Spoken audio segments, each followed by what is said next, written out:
எளியவர்கள் வாஞ்சித்ததை நான் கொடாதிருந்து விதவையின் கண்களை பூத்துப் போக பண்ணி, தாய் தகப்பன் இல்லாத பிள்ளை என் ஆகாரத்தில் சாப்பிடாமல் நான் ஒருவனாய் சாப்பிட்டதுண்டோ? என் சிறு வயது முதல் அவன் தகப்பனிடத்தில் வளர்வது போல என்னோட வளர்ந்தான். நான் என் தாயின் கற்பத்திலே பிறந்தது முதல் அப்படிப்பட்டவர்களை கையிலாக கொடுத்து நடத்தினேன். ஒருவன் உடுப்பில்லாததினால் மடிந்து போகிறதையும் ஏழைக்கு மூட வஸ்திரமில்லாதிருக்கிறதையும் நான் கண்டபோது, அவன் என் ஆட்டுமயிர் கம்பளியினாலே அனல் கொண்டதினால் அவன் இடை என்னை புகழாதிருந்ததும், ஒலிமுக வாசலில் எனக்கு செல்வாக்கு உண்டென்று நான் கண்டு திக்கற்றவனுக்கு விரோதமாய் என் கையை நீட்டினதும் உண்டானால், என் கைப்பட்டை தோளிலிருந்து சரிந்து என் புயத்து எலும்பு முறிந்து போவதாக. தேவன் ஆக்கினையிடுவார் என்றும் அவருடைய மகத்துவத்தை உத்தரிக்க கூடாது என்றும் எனக்கு பயங்கரமாயிருந்தது. யோபு ஏழைகளுக்கு இறங்கவில்லை என்று எலிபாஸ் அவர் மீது குற்றம் சொன்னார். உம்முடைய பொல்லாப்பு பெரியதும் உம்முடைய அக்கிரமங்கள் முடிவில்லாதவைகளுமாய் இருக்கிறதல்லவோ? முகாந்திரமில்லாமல் உம்முடைய சகோதரர் கையில் அடகு வாங்கி ஏழைகளின் வஸ்திரங்களை பறித்து கொண்டீர். விடாய்த்தவனுக்கு தாகத்துக்கு தண்ணீர் கொடாமலும் பசித்தவனுக்கு போஜனம் கொடாமலும் போனீர்.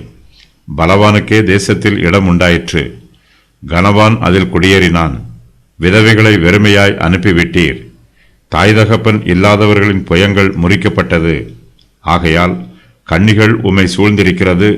அசிப்பிலே உமக்கு வந்த பயங்கரம் உம்மை கலங்க பண்ணுகிறது. யோபுவோ எலிபாசின் குற்றச்சாட்டை மறைக்கிறார். எலிபாசின் குற்றச்சாட்டு தவறானது என்றும் அதற்கு ஆதாரம் எதுவும் இல்லை என்றும் யோபு அவருக்கு பிரதியுத்தரம் சொல்லுகிறார். யோபு எப்போதுமே எளியவர்கள் மீது கரிசனையோடு இருக்கிறார். அவர்களை விசாரித்து ஆதரிக்கிறார். அதிலும் விசேஷமாய் திக்கற்ற பிள்ளைகளுக்கும் விதவைகளுக்கும் யோபு அதிகமாய் உதவி செய்கிறார். அவர்களுடைய விருப்பங்கள் எதிர்பார்ப்புகள் ஆகிய எல்லாவற்றையும் யோபு அவர்களுக்கு அன்போடு நிறைவேற்றி தருகிறார்.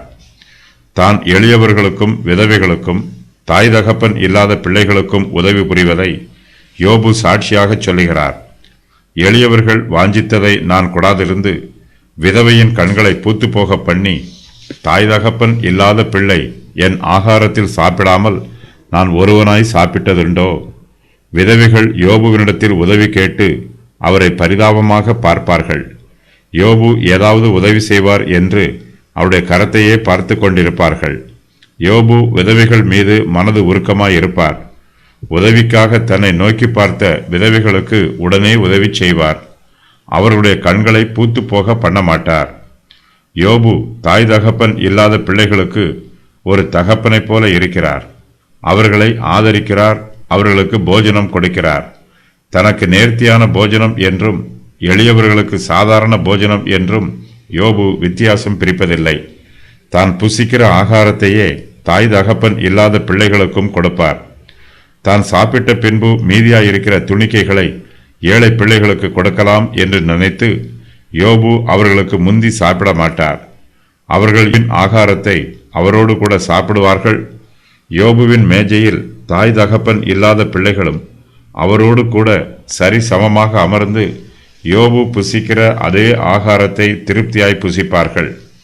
யோபு ஒருபோதும் தனிமையாய் சாப்பிடுகிறதில்லை. அவர் எப்போதுமே தாய் தகப்பன் இல்லாத பிள்ளைகளோடு சாப்பிடுவதுதான் வழக்கம். தாய் தகப்பன் இல்லாத பிள்ளைகள் அவர்களுடைய தகப்பனிடத்தில் வளர்வது போல சிறு வயது முதல் அவர்கள் யோபுவோடு வளர்ந்தார்கள்.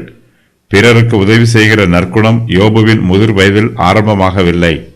நான் என் தாயின் கற்பத்தில் பிறந்தது முதல் அப்படிப்பட்டவர்களை கைலாக கொடுத்து நடத்தினேன் என்று யோபு சொல்லுகிறார். யோபு வஸ்திரம் இல்லாதவர்களுக்கு வஸ்திரங்களை கொடுத்து உதவி செய்தார். மனுஷருக்கு இந்த பிரபஞ்சத்தில் உண்ண உணவும் உடுக்க வஸ்திரமும் வேண்டும். யோபு இவ்விரண்டையுமே எளியவர்களுக்கு கொடுத்து உதவி செய்கிறார். அவர்களுக்கு சாதாரண பழைய கிழிந்த வஸ்திரத்தை கொடுக்காமல் ஆட்டுமயிர் கம்பளியை கொடுக்கிறார். யோபுவின் காலத்தில் கம்பளி போர்வை விலை உயர்ந்தது. தன்னிடத்தில் ஆதரவு கேட்டு அடைக்கலமாக வந்திருக்கிற எளியவர்களுக்கு யோபு நேர்த்தியான வஸ்திரங்களை கொடுத்து அவர்களை ஆதரிக்கிறார்.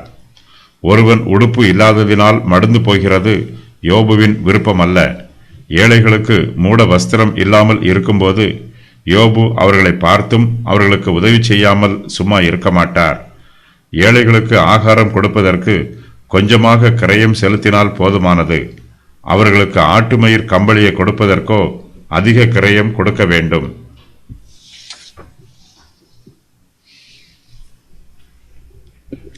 யோபு திக்கற்றவர்களுக்கு விரோதமாக தன்னுடைய கையை ஒருபோதும் நீட்டியதில்லை. யோபு செல்வந்தராகவும் அதிகாரம் உள்ளவராகவும் இருந்தாலும் எளியவர்கள் மீது தன்னுடைய அதிகாரத்தை துஷ்பிரயோகம் பண்ணவில்லை. ஒலிமுக வாசல் என்பது நியாயம் விசாரிக்கப்படும் இடம். அந்த இடத்தில் ஏழைகளும் திக்கற்ற பிள்ளைகளும் தங்களுடைய நியாயங்களை முறையிடுவதற்காக வருவார்கள். யோபு அவர்களுடைய வழக்குகளை நீதியாய் விசாரித்து அவர்களுக்கு நல்ல தீர்ப்பை சொல்லுவார். தன்னுடைய செல்வாக்கை பயன்படுத்தி யோபு யாருக்கும் அநியாயம் செய்ய மாட்டார்.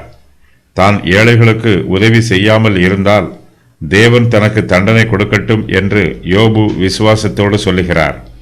யோபு தன்னுடைய உத்தமத்தை அறிந்திருக்கிறார்.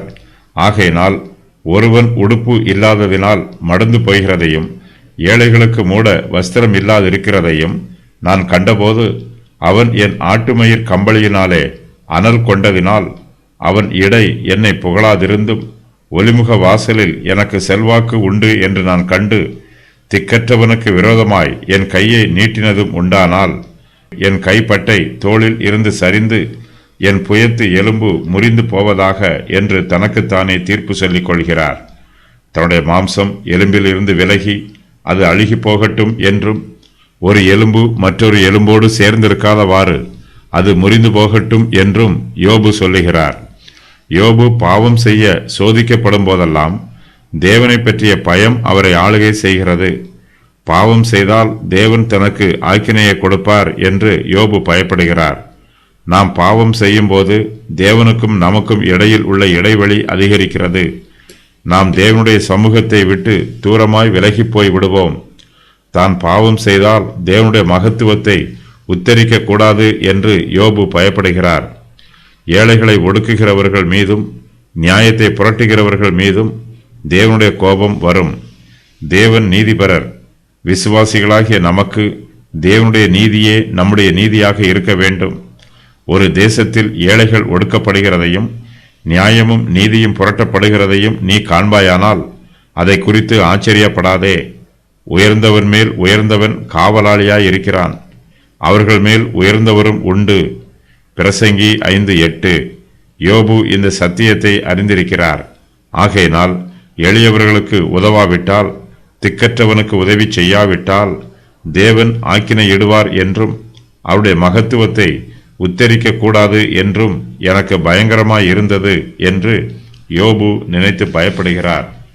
யோபு 31:16 முதல் 21 வரை உள்ள வசனங்களில் கூறப்பட்டிருக்கும் மனிதாபிமானம் அற்ற செயல்களை தான் செய்திருந்தால் யோபு 31:22-23 ஆகிய வசனங்களில் கூறப்பட்டிருக்கும் சாபங்கள் தன் மீது வரட்டும் என்று யோபு அறிவிக்கிறார். யோபுவின் இரக்க குணம். எளியவர்கள் வாஞ்சித்ததை அவர் கொடுத்தார். விதவையின் கண்களை பூத்து போக பண்ணவில்லை. அவர் ஒருவராய் சாப்பிடவில்லை. தாய் தகப்பன் இல்லாத பிள்ளை அவர் ஆகாரத்தில் சாப்பிட்டார்கள். யோபுவின் சிறு வயது முதல் அவர் தகப்பனிடத்தில் வளர்வது போல யோபுவோடு வளர்ந்தான். யோபு தன் தாயின் கற்பத்தில் பிறந்தது முதல் அப்படிப்பட்டவர்களுக்கு கைலாகு கொடுத்து நடத்தினார். ஒருவன் உடுப்பில்லாததினால் மடிந்து போகிறதை கண்டபோது அவனுக்கு உதவி புரிந்தார். ஏழைக்கு மூட வஸ்திரம் இல்லாதிருக்கிறதை கண்டபோது அவனுக்கு உதவி புரிந்தார். அவன் யோபுவின் ஆட்டுமயிர் கம்பளியினாலே அனல் கொண்டான். அவன் இடை யோபுவை புகழவில்லை. திக்கற்றவனுக்கு விரோதமாய் யோபு தன் கையை நீட்டவில்லை. ஒலிமுக வாசலில் தனக்கு செல்வாக்கு உண்டு என்று யோபு கண்டு இருமாப்போடு இருக்கவில்லை.